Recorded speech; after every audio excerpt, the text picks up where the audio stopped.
ইস, আজ অনেকটা রাত হয়ে গেল। তুই খা রে লালু, দেখি কটা বাজে।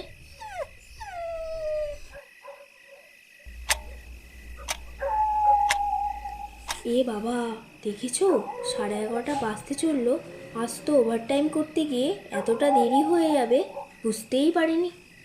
না লালু, আজ আর তোকে আদর করা হলো না রে। তুই খা, কাল আবার তোর সাথে দেখা করব।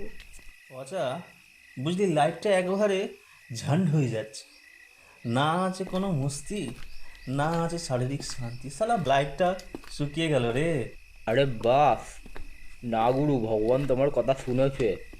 ওই দেখো একটা ডবগা মাল এত রাতে একা।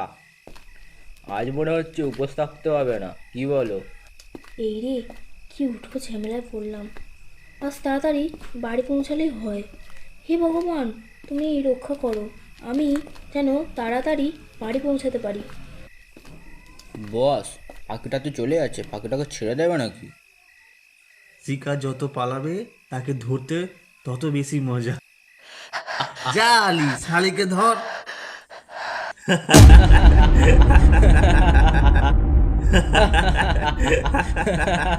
দয়া করো আমায়, ছেড়ে দাও তোমরা।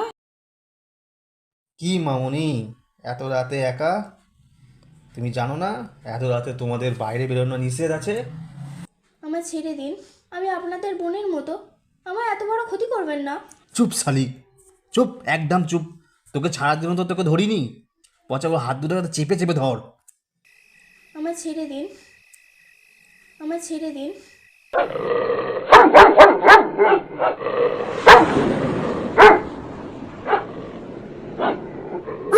এলাম রে বাবা রে, শালা কুত্তা কামড়ে নিল, বাঁচাও বস বাঁচাও। ছাড় ছাড় ছাড় ছাড় ছাড় ছাড় ছাড় কুকুর ছাড়। পালা পালা পালা পালা পালাও বস, পালাও পালাও বস পালাও। তোকে অনেক ধন্যবাদ লালু, আমার এত বড় সর্বনাশ থেকে তুই আমাকে বাঁচালি।